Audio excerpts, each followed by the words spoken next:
ప్రభువును రక్షకుడైనటువంటి యేసుక్రీస్తుల వారి నామంలో కూడి వచ్చినటువంటి ప్రేమైనటువంటి దేవుని బిడ్డలందరికీ ఈ వీడియోని వీక్షిస్తున్నటువంటి ప్రతి ఒక్కరికి కూడా నా హృదయపూర్వకమైనటువంటి వందనాలు తెలియజేస్తున్నాను. అందరికీ హృదయపూర్వక వందనాలు. Praise Lord. హల్లెలూయా.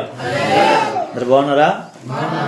ఓకే, చాలా సంతోషం. దేవుని యొక్క సన్నిధిలో మరొక వారం దేవుడు మనల్ని కాపాడి మేలులతో మనల్ని ఏం చేశాడు? ప్రభు మనల్ని ఏం చేశాడండి? మేలుతో నింపాడు. గత వారం అంతా కాపాడాడు. నీకు ఒక వాక్యాన్ని పరిచయం చేస్తాను. ఒక వాక్యం చదువుకున్న తర్వాత మనం ముందుకెళ్దండి. యాకోబు రాసిన పత్రిక 1వ అధ్యాయం 19వ వచనం 20వ వచనం చదువుదండి. యాకోబు భక్తుడైనటువంటి యేసు ప్రభు శిష్యుడైనటువంటి యాకోబు గారు రాసిన పత్రిక 1వ అధ్యాయము 19, 20వ వచనం చదువుకుందండి. Praise Lord. హల్లెలూయా. చదవండి. తీసారా? ఇంకా తీయలేదా? Praise Lord. Page number 211. Page number 211. యాకోబు పత్రిక 1వ అధ్యాయం 19వ వచనం 20వ వచనం చదవగలిగిన వాళ్ళు చదివి సహాయం చేయండి. ఇంకా ఎదుగుతా ఉన్నారు.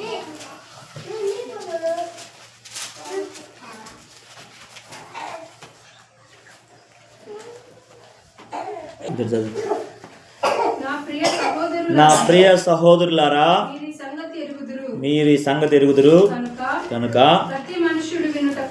ప్రతి మనుషుడు వినుటకు ఏగిరిపడువాడును కోపించుటకు నిదానించువాడనై ఉండవలెను. ఎందుకనగా నరుని కోపం దేవుని నీతిని నెరవేర్చదు. చూడండి. Praise Lord. హల్లెలూయా. యాకోబు పత్రికలో 1వ అధ్యాయం 19వ వచనం 20వ వచనంలో మనం చూసుకున్నట్లయితే 20వ వచనం ఏం చెప్తుందంటే, ఎందుకనగా నరుని కోపము దేవుని నీతిని నెరవేర్చదు. సహజంగా మనుషులకు కోపం ఎక్కువ. ఏంటండి? కొంతమంది కోపమే రాదు పాపం. చాలా ముదురుగా ఉంటారు పాపం. వాళ్ళు సహజ సిద్ధంగానే అట్లాగే వస్తారు.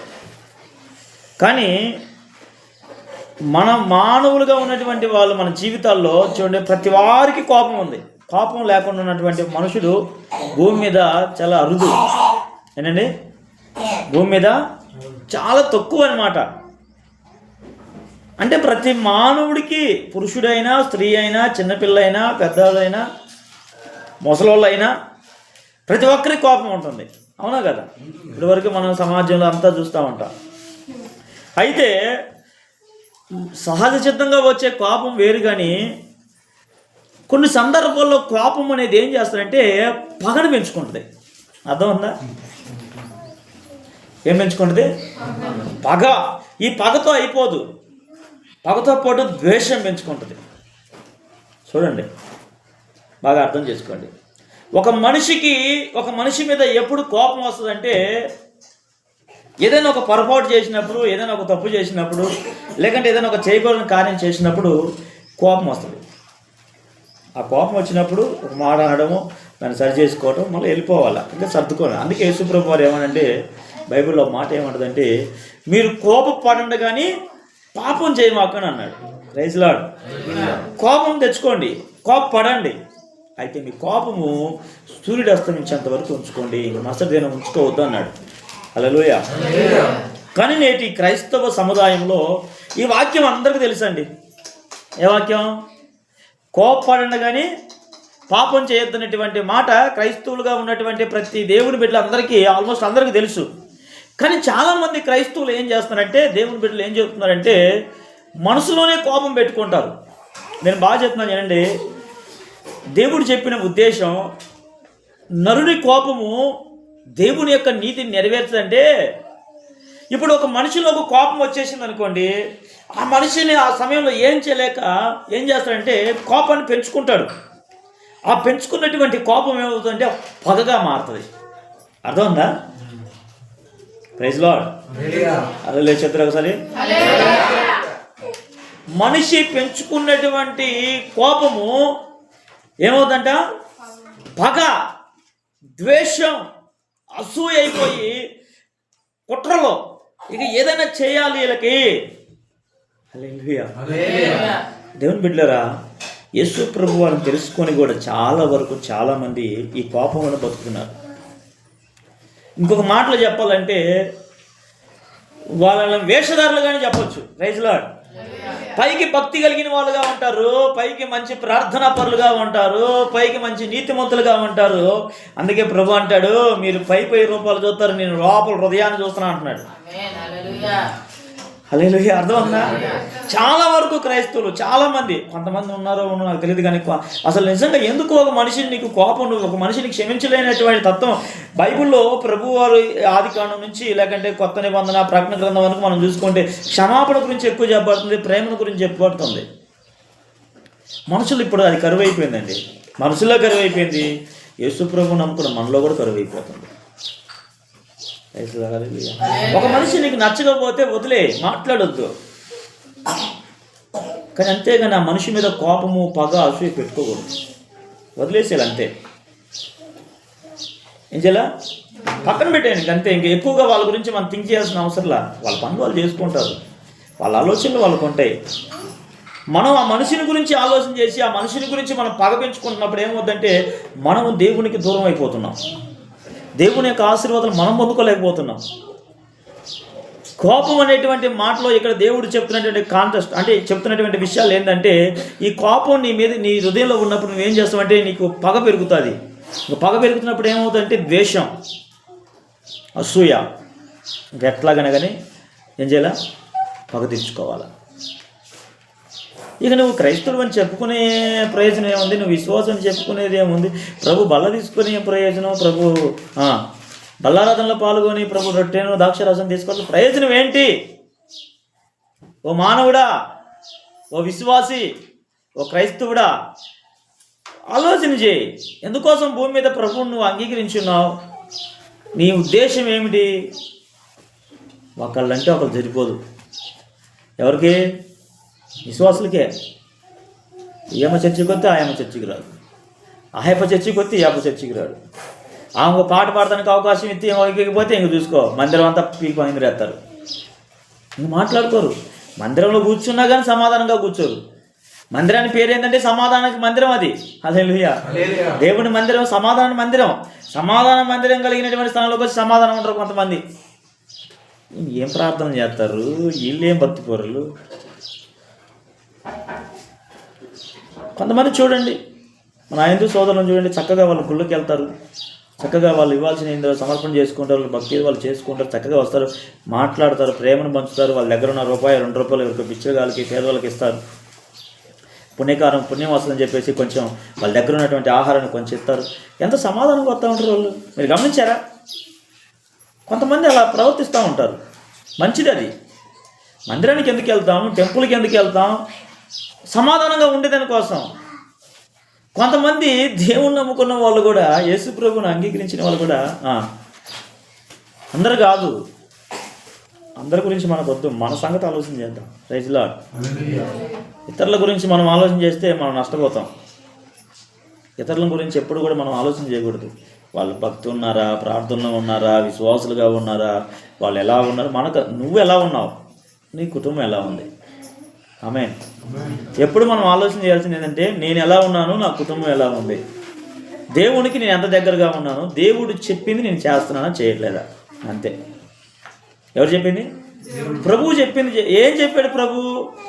నువ్వు కోపపడొద్దయ్యా. కోపం అంటే ఇప్పుడు సాధారణంగా పిల్లల మీద పడే కోపము, ఆ కోపం గురించి చెప్పట్లే ఆయన. నువ్వు కోపపడితే ఏమవుతుందంటే, నువ్వు కోపం వల్ల నువ్వేం చేస్తావంటే, ఒక మనిషి మీద నీ కోపం వచ్చినప్పుడు నువ్వు ఆ మనిషి మీద ద్వేషాన్ని పెంచుకుంటావు. హృదయంలో ఏముంటుంది? ద్వేషం వస్తుంది, పగ వస్తుంది. ఈ పగ వల్లే కయ్యను హేబెలుని చంపాడు. అర్థమవుతుందా మీకు? బైబిల్లో మొట్టమొదటి మనుషుల్లో ఆదాము అవ్వకు పుట్టినటువంటి పెద్ద కుమారుడైనటువంటి కయ్యను తన తమ్ముడైనటువంటి హేబెలుని చంపాడు.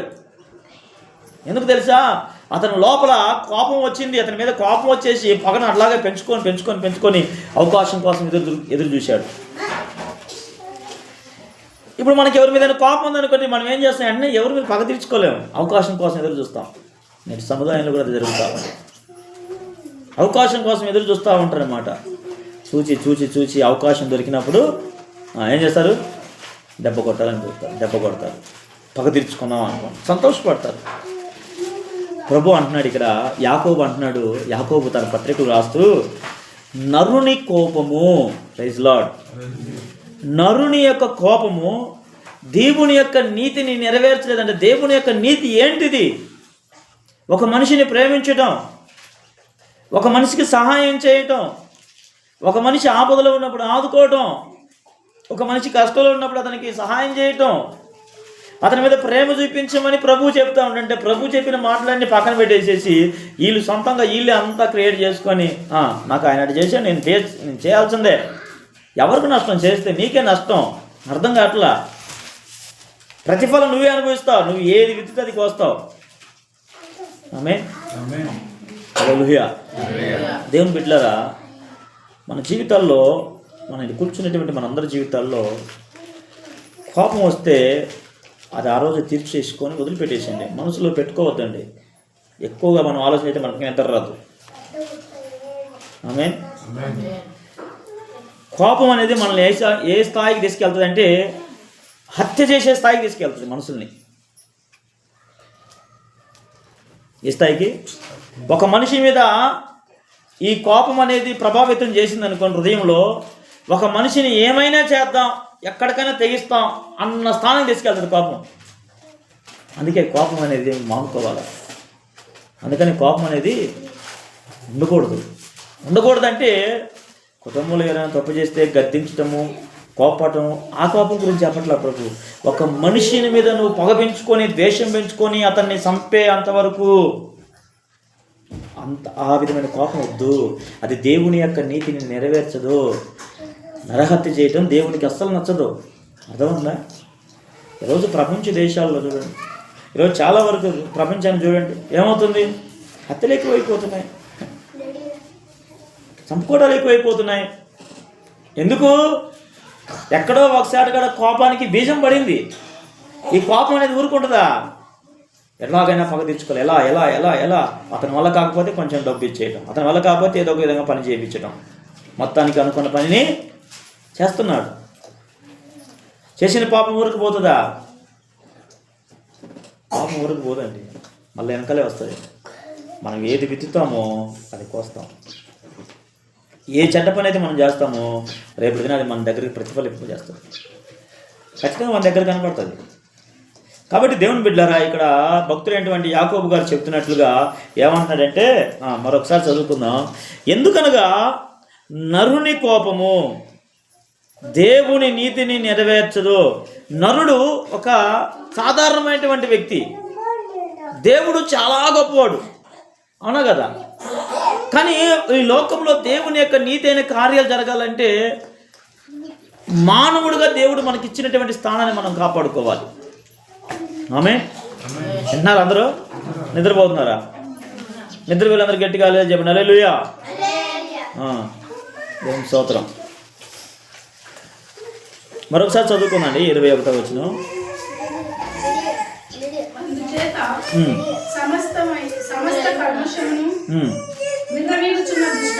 గమనించండి.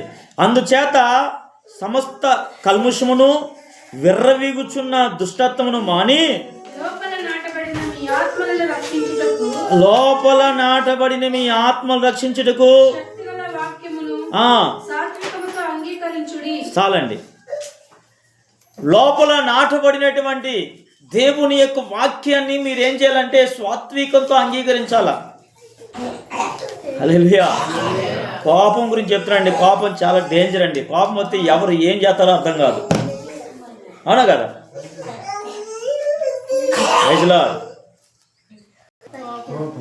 కోపం మోషేకి కూడా ఒకసారి కోపం వచ్చింది. మోషే ఒకసారి కోపం రావటం వల్ల కోపంలో ఉద్రేకుడయ్యి ఒక మనిషిని చంపేశాడు. అందుకే పారిపోయాడు. ఏం చేశాడు? పారిపోయాడు.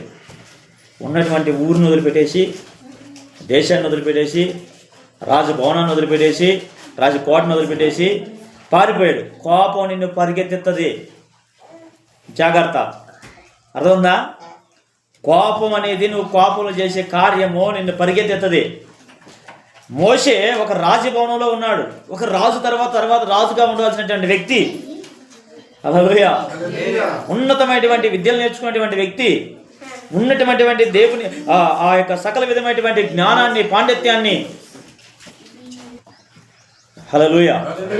గమనించారా? ఒక ఉన్నతమైనటువంటి విద్యను నేర్చుకున్నటువంటి ఒక జ్ఞానం కలిగినటువంటి వ్యక్తి, ఒక సకల విద్యలు తెలుసుకున్నటువంటి వ్యక్తి కోపంలో ఉద్రేకుడై చేసినటువంటి పనిని బట్టి దేశాన్ని, ప్రాంతాన్ని, ప్రజలను వదిలిపెట్టేసి అరణ్యంలోకి పారిపోయాడు. బిడ్డలారా, విన్నారా? కోపం నిన్ను పరిగెత్తుతుంది. కోపం మంచిది కాదు. కోపం ఏం చేస్తుంది? పరిగెత్తిస్తుంది. కోపంలో తీసుకున్నటువంటి తీర్మానాలు, కోపపడి తీసుకొని మనం ఏమేమో చేయడానికి ఆలోచన కలిగి ఉంటాం. ఈరోజు కోపపడటం వల్ల ఎంతోమంది కోపంలో తీసుకునే తీర్మానాలు బట్టి ఏమవుతుంది? ఏమేమో చేస్తున్నారు, ప్రాణాలే పోగొట్టుకుంటున్నారు. ఒక ఉన్నతమైనటువంటి విద్యను దేవుడు అతనికి ఆ రాజభవనంలో దేవుడు నేర్పించడానికి ఒక అవకాశాన్ని ఇస్తే అది వదిలిపెట్టేసి అరణ్యంలోకి వెళ్ళిపోయాడు. ఎందుకు వెళ్ళిపోయాడు? దేవుడు బొమ్మని చెప్పాడు అరణ్యానికి. చెప్పండి. దేవుని యొక్క ప్రణాళిక ఇశ్రాయేలు ప్రజలను రక్షించాలనుకున్నప్పుడు దేవుడు ఏదో ఒక విధంగా చేస్తాడు. కానీ ఇతడు చేసినటువంటి కోపంలో హత్య చేశాడు. ఆమె మనుషులు కోపంలో చాలా కార్యాలు చేస్తారండి. కోపంలో మీకు అర్థం ఉందా? నోట్ చేసి చెప్పండి, అర్థం ఉందా? కోపపడండి కానీ పాపం చేయొద్దని దేవుడు చెప్పాడు. అంటే కోపం రావటం సహజం, కానీ ఆ కోపంలో నువ్వు ఏది పడితే అది చేయకూడదు. నరుని యొక్క కోపము దేవుని యొక్క నీతిని నెరవేర్చలేదు. మోషే మీద దేవునికి ఒక ప్రణాళిక ఉంది కాబట్టి అతను 3 నెలల పిల్లవాడుగా ఉన్నప్పుడే దేవుడు అతన్ని రక్షించడానికి ఒక గొప్ప ప్రణాళిక వేసి రాజ్యభవనంలోకి తీసుకుపోయి దేవుడు కూర్చోబెట్టేశాడు. రాణి తన కుమారుని వల్లే అతన్ని పెంచుకుంటూ మొత్తం సకల విద్యలను, ఆ ప్రాంతంలో ఏమైతే విద్యలను అవన్నీ కూడా ఆరితేరిపోయాడు మోషే. కానీ ఎప్పుడైతే తన జీవితంలోకి కోపం అనేదాన్ని, ఎప్పుడైతే కోపాన్ని చూపించి ప్రదర్శించాడో, ఒక ఐగుప్తుని చంపడాన్ని బట్టి ఏమైపోయాడు? ఆ ప్రాంతాన్ని వదిలిపెట్టి పారిపోయాడు. దేవుని యొక్క ప్రణాళిక అక్కడ ఏమై ఉందో, దేవుడు అక్కడ ఏ ఉద్దేశం చేయాలనుకున్నాడో మోషేకి తెలియలా. కానీ ఏం చేశాడు? కోపపడ్డాడు, ఒక మానవుని చంపేశాడు, ఒక నరుని చంపాడు. దాని ప్రతిఫలం ఏం తెలుసా? 40 సంవత్సరముల అరణ్యంలో దిగాడు. ఎన్ని సంవత్సరాలు అండి? ఇది వేరే కోణం. ఒకవేళ దేవుడు అతని తర్పీది పొందుకోవడానికో, లేకుంటే దేవుడు అతని అరణ్యంలో తిప్పి తన ప్రజలను పిలుచుకొచ్చడానికి దారి చూపిస్తున్నాడు, అదంతా ఒక పక్కన పెడితే తను చేసినటువంటి పాపము, కోపంతో తను చేసినటువంటి హత్యకు ప్రతిఫలంగా 40 సంవత్సరములు తను ఎక్కడ అరణ్యంలో తిరిగాడు. ప్రైజ్ లార్డ్, హల్లెలూయా. మనం కూడా కొన్ని సందర్భాల్లో ఆవేశంలో డిసిజన్లు ఎన్నెన్నో తీసుకుంటూ ఉంటాం. నేను అంటున్నాను దైవికంగా. ఇప్పుడు 21వ వచనంలో అంటున్నాడు, అందుచేత సమస్త కల్ముషమును విర్రవీగుచున్న దుష్టత్వం మాని. Praise Lord. కోపం ఎప్పుడు వస్తుంది? నీ లోపల కల్ముషము, దుష్టత్వం ఉన్నప్పుడు ఆ కోపాన్ని స్వాధీనపరచుకోలేవు. అది మానుకోమన్నాడు భక్తుడైనటువంటి యాకోబు గారు. హల్లెలూయా. ఈ యాకోబు అనేటువంటి వ్యక్తి, ఈ శిష్యుడు యేసు ప్రభుకి చాలా దగ్గరగా 3.5 సంవత్సరాలు యేసు ప్రభుతో పాటు కాలం గడిపినటువంటి, యేసు ప్రభుతో పాటు నడిచినటువంటి వ్యక్తి యాకోబు. చాలా చక్కగా రాస్తున్నాడు. యేసు ప్రభు వారి కొరకు తన ప్రాణాన్ని బలిగా అర్పించేటువంటి వ్యక్తి, ప్రాణత్యాగం చేసుకున్నాడు. ఆమేన్. ఆయన అంటున్నాడు, కల్ముష్యం నీ హృదయంలో ఉండకూడదు. సంగమా, క్రీస్తుని వెంబడించడం అంటే ఏదో బైబిల్ పట్టుకొని చర్చికి వచ్చినంత మాత్రాన మనం క్రైస్తవులు అవుతామంటే అది కాదు క్రైస్తవత్వం. మనం చాలా దేవుని కొరకు త్యాగాలు చేయాలి, చాలా మనం మార్చుకోవాలి జీవితాన్ని. క్రీస్తుని వెంబడించాలి అంటే, క్రీస్తుని అనుసరించాలంటే హృదయంలో కల్ముషం ఉండకూడదు. హల్లెలూయా. అందుకే నేను ఎక్కడికి వెళ్ళినా, ఏ ప్రాంతానికి వెళ్ళినా, వాళ్ళ కొత్తలైనా పాతలైనా ఫస్ట్ యేసు ప్రభు లాగా ప్రేమించడానికి ఇష్టపడతా, కోరుకుంటా. అందరితో సర్వసాధారణంగా ఎలాగ ఉంటానో అలాగ ఉండడానికి ఇష్టపడతా. దేవుని స్తోత్రం కలుగును గాక. ఎందుకంటే ఏ మనుషుని దగ్గర మనం ఆశించాం, ఏ మనిషికి మనం ఏమి ఇచ్చి పోగొట్టుకునేది ఏమంటారు దాన్ని? ప్రేమ. అంతే.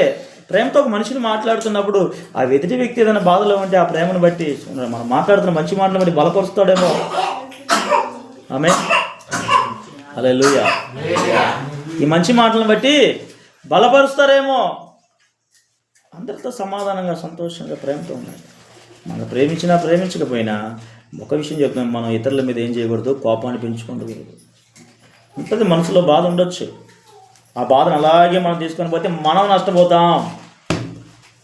ఆమె కల్ముషం నీ హృదయంలో ఉండదు. క్రీస్తుని అనుసరించడం అంటే నేను అన్నా చూడండి, ఇందాక బైబిల్ కొట్టుకొని చర్చికి వచ్చినంత మాత్రం మనం క్రైస్తవులు అంటే కాదు. క్రీస్తు యొక్క ప్రతిగుణాలు, క్రీస్తు యొక్క ఆ మంచి లక్షణాలు మనలో ఏమవ్వాలంటే ప్రతిభవించాల. ఈ కోపం పెంచుకున్నప్పుడు ఏమవుతుంది? కయ్యోను ఏబేల్ని చంపాడు కదా. మోసే చేసిన పాపం వల్ల 40 సంవత్సరాలు అరణ్యంలో తిరిగాడు. కోపం వల్లే పాపం వచ్చేది. ఏంటి చెప్పండి? కోపం.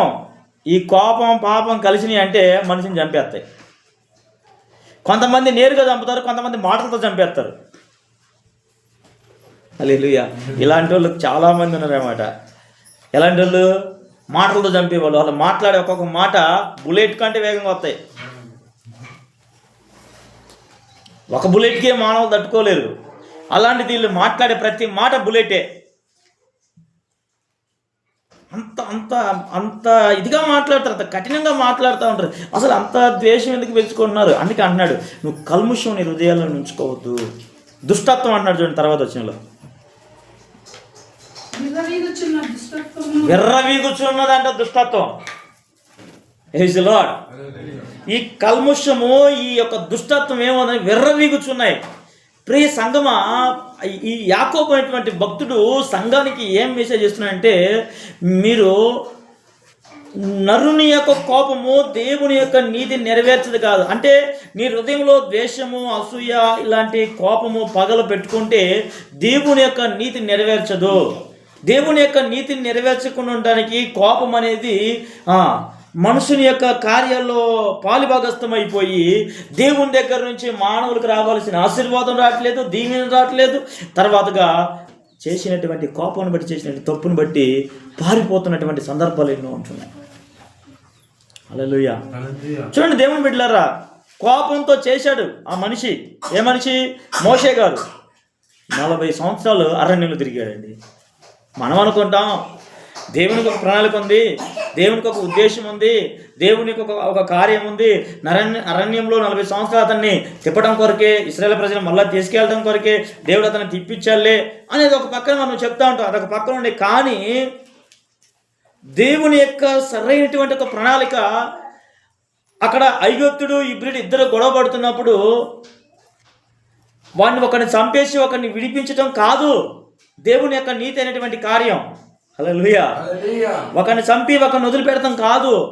ఇద్దరి మధ్యలో ఒక సమాధానం పరిచేసి వాళ్ళిద్దరిని సమాధానంగా పంపించి ఆ గొడవకి ఏది పరిష్కారం ఉందో దాన్ని తీర్చాలా. అది నీతి కలిగిన వాడు చేసేటువంటి పని, అది జ్ఞానం కలిగిన వాడు చేసేటువంటి పని. కానీ అక్కడ దేవుని యొక్క నీతి అయినటువంటి కార్యాన్ని భక్తుడైనటువంటి మోషే గారు చేయలేదు కాబట్టి అక్కడ ఒక మానవుణ్ణి ఒక హత్య చేసేసి అరణ్యంలోకి పారిపోయాడు. అర్థమైందా? మోషే యొక్క చరిత్రలో ఇది ఒక పాయింట్ నేను తీసుకున్నాను. ఈ కోపపడటం వల్ల ఏమైంది? దేశాన్ని వదిలిపెట్టి వెళ్ళిపోయాడు, అరణ్యంలో బతుకుతున్నాడు. రాజభవనంలో ఉండాల్సినటువంటి వ్యక్తి, అనేకులకు ఆశీర్వాదకరంగా ఉండవలసినటువంటి వ్యక్తి ఎక్కడున్నాడు? అరణ్యంలోకి వెళ్ళి గొర్రెలు మేపుతున్నాడు. మీరు ఆలోచన చేయలేదు. చాలా బాగా చదువుకున్నటువంటి వ్యక్తి, ఒక సాఫ్ట్వేర్ కంపెనీలో ఉద్యోగం చేయాల్సిన వ్యక్తి ఊర్లోకి వచ్చి గొర్రెలు మేపుతా ఉండంటే ఎట్లా ఉంటుంది చెప్పండి? గొర్రెలు మేపుతా ఉంటే ఎట్లా ఉంటుంది? గొర్రెలు మేపడం తప్ప అంటే తప్పు కాదు. వ్యవసాయం చేయడం తప్ప అంటే తప్పు కాదు. కానీ ఆయన చదువుకున్న చదువుకి ఈ పని చేస్తే అయ్యో నేను అంత చదువుకొని అంత కష్టపడి చదివాను, ఇన్ని సంవత్సరాలు మా అమ్మ నన్ను చదివించారు, నా కొరకు ఇంత ఖర్చు పెట్టేశారు, నేను ప్రయోజకుని అవ్వాలా, నా వల్ల దేశానికి ఏదైనా ఉపయోగపడాలా, నా వల్ల దేశానికి రాష్ట్రానికి ఏదైనా కనీసం నా గ్రామానికి నేను ఉపయోగకరంగా ఉండాలి, ఇందుకోసమే కదా మా అమ్మ నన్ను చదివించింది, ప్రయాసపడి ఇన్ని సంవత్సరాలు కష్టపడి చదివించింది, నేను డబ్బులు కట్టి ఫీజు కట్టి చదివించింది ఇందుకే కదా. ఇప్పుడు ఇవన్నీ మానేసి ఏది పట్టినట్టుకు పోయి ఏదో ఒక మారుమూల ప్రాంతంలోకి వెళ్ళేసి 2 గొర్రెలు తెచ్చుకొని మేపుకునేసో అట్లయితే ఇంత కష్టపడి చదవాల్సిన అవసరం లేదు కదా. హల్లెలూయా. మీకు అర్థమవుతుందండి? ఒక నది పై నుంచి అవతల ఒడ్డుకి చేరాలంటే ఒక మార్గం ఉంది, సముద్ర మార్గం, లేకంటే ఆ నదిలో ఓడలు ఉన్నాయి, ఆ మార్గంలో వెళ్ళొచ్చు. కానీ ఇంకొక చదువుకున్నటువంటి జ్ఞానం కలిగినటువంటి వ్యక్తి చదువుకోవడం వల్ల తనకు వచ్చినటువంటి జ్ఞానాన్ని బట్టేసి ఈదరికి ఒక బ్రిడ్జి కడితే అండి, ఈదరికి ఒక బ్రిడ్జి కడితే చక్కగా బస్సులు వెళ్తాయి, కార్లు వెళ్తాయి, బైకులు వెళ్తాయి, మనుషులు కూడా చక్కగా నడుచుకుంటూ వెళ్తారు. సముద్ర మార్గానికి అంటే నదిలో పడవల మార్గానికి వెళ్ళే వాళ్ళు పడవల ద్వారా వెళ్తారు, రోడ్డు మార్గానికి వెళ్ళే వాళ్ళు రోడ్డు మార్గం. చదువుకున్న వాళ్ళకి ఈ జ్ఞానం వచ్చి ఒక బ్రిడ్జి కట్టాడు. ఇప్పుడు నువ్వు ఇంత చదువుకొని వచ్చేసి ఆ బ్రిడ్జి కట్టేటువంటి ఆలోచన ఎలా కడితే బాగుంటుందనే ఆలోచన నీకు వచ్చి కూడా నీకు ఆ మనసు ఉన్నప్పటికీ కూడా నువ్వు దాన్ని అలా చేయకుండా నేను ఎక్కడికో వెళ్ళేసి ఒక చిన్న పని చేసుకున్నా 2 గొర్రెలు తెచ్చుకొని మేపుకుంటానంటే అది కరెక్ట్ కాదు కదా. హల్లెలూయా. నేను చెప్పింది అర్థమవుతుందండి? అది కరెక్ట్ కాదు కదా. మోషేని దేవుడు ఆ ప్రాంతం రాజభవనంలో నిలబెట్టిన ఉద్దేశం వేరు, సకల విద్యలో సకల విధమైన ప్రణాళిక అన్ని ప్రాముఖ్యతలు నేర్పించిన ఉద్దేశం వేరు. హల్లెలూయా. అతడు కోపడ్డాడు కాబట్టి ఇక్కడ కోపాన్ని గురించి చెప్తున్నాడు. అతడు కోపపడి ఒక మానవుడిని చంపాడు కాబట్టి ఆ రాజ్యాన్ని, ఆ దేశాన్ని, ఆ ప్రజలను వదిలిపెట్టేసి అరణ్యంలోకి వెళ్ళిపోయి ఎక్కడికో వెళ్ళి గొర్రెలను మేపుకునేటువంటి స్థితిలోకి వెళ్ళిపోయాడు. ఎన్ని సంవత్సరాలు? 1, 2 అంటే 40 సంవత్సరాలు. దేవుని బిడ్డలారా, కొన్ని సమయాల్లో మనం కూడా కోపపడతాం. కోపంలో తీసుకునేటువంటి చాలా తీర్మానాలు రాంగ్గా వెళ్ళిపోతాయి. తొందరపడతాం, దాని తర్వాత పశ్చాత్తాపడతాం, తర్వాత బాధపడతాం. అవి ఇలా చేసి ఉండకూడదు, ఇలా మాట్లాడకూడదు, ఇలా అనవిండకూడదు, ఇలా పలకరించకూడదు. ఒకవేళ అన్నప్పటికీ అదే మనసులో పెట్టుకొని మనం ఏం చేయకూడదు? పగ పెంచుకోకూడదు. ఇవేం చేస్తున్నాయి? విర్రవీగుచున్నాయంట. ఏంటివి? కల్ముషం, దుష్టత్వం విర్రవీగుచున్నాయి. కానీ దేవుడు తన బిడ్డలకు చెప్తున్నటువంటి మాట, యాకోబు విశ్వాసులకు చెప్తున్నటువంటి మాట ఏంటంటే, చదువుదండి 22వ లోపల నాటబడి మీ ఆత్మను రక్షించుటకు శక్తిగల వాక్యమును సాత్వికంతో అంగీకరించాలంట. సాత్వికం అంటే విధేయతతో. దేవుని మాట ఇలా చెప్పింది, నేను తొందరపడకూడదు. ఒకవేళ కోపడ్డా కానీ ఓకే, నా పక్షాన్ని తప్పు జరిగిపోయింది, వెళ్ళి వీరి వ్యక్తుల దగ్గర నేను క్షమాపణ అడగటం. ఏమడగటం? తప్పు జరిగిపోయింది, వాళ్ళు జరిగిందో మన జరిగిందో ఓకే, కానీ దాన్ని క్షమాపణ అడిగేసి ముందుకెళ్ళాలి. యేసుప్రభు వారి దగ్గర ఉన్నాడు. యేసుప్రభు బిడ్డలు నేర్చుకోవాల్సిన అతి ప్రాముఖ్యమైన విషయం ఏంటంటే క్షమించడం. క్షమించేటువంటి గుణము నీకు లేకుండా నేను క్రైస్తవుని, క్రీస్తుని పోలి నడుచుకుంటానంటే అది నువ్వు అనుకోవచ్చు, కానీ దేవుడు దాన్ని యాక్సెప్ట్ చేయడం, దేవుడు దాన్ని అంగీకరించడం. ఫస్ట్ అది మార్చుకో అంటాడు. లేదు ప్రభు నేను క్షమించాను ప్రభు అంటే ఓకే, ప్రభువు నీ మనసు తెలుసు, నీ హృదయం తెలుసు. మనసులో కోపం పెట్టుకోకూడదు, పగ పెట్టుకోకూడదు. రెండోదిగా తర్వాతగా మనం ఇప్పుడు క్షమించే తత్వంలో ఉండాలి. నీకేం తెలుసు సార్ వాళ్ళు